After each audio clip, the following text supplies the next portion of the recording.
பேதாசுதன் பரிஸ்டாவின் பெயராலே ஆமேன்.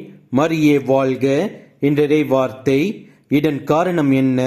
அவர்கள் நம்பிக்கையை அடிப்படையாக கொள்ளாமல் செயல்களின் அடிப்படையில் முயற்சி செய்தார்கள். எனவே தடைக்கல்லின் மேல் தடுக்கி விழுந்தனர். And why not? Because they did not depend on faith but on what they did, and so they stumble over the stumbling stone. ரோமையர் அதிகாரம் 9 வசனம் 32. நீங்கள் நம் கடவுள் இயேசு கிறிஸ்துவின் மீது உறுதியான நம்பிக்கை வையுங்கள். உங்கள் மீதும் உங்கள் அறிவாற்றல் மீதும் உலகத்தில் உள்ள மக்கள் மீதும் நம்பிக்கை வைக்காமல் நம் கடவுள் இயேசு கிறிஸ்துவின் மீது நம்பிக்கை வைத்து ஒரு செயலை செய்து பாருங்கள். உங்களுக்கு வெற்றி நிச்சயம். இயேசுவுக்கே புகழ்.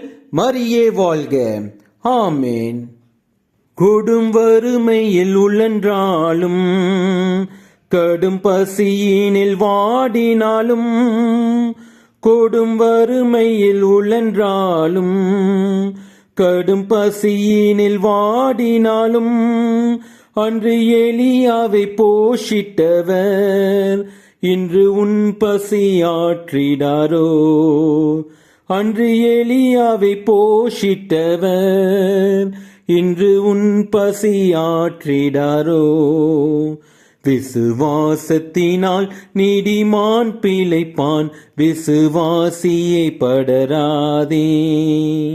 விசுவாசத்தினால் நீதிமான் பிழைப்பான், விசுவாசியே படராதே. கலங்காதே திகையாதே விசுவாசியே, கல்வாரி நாயகன் கைவிடாரே. விசுவாசத்தினால் நீதிமான் பிழைப்பான், விசுவாசியே படராதே.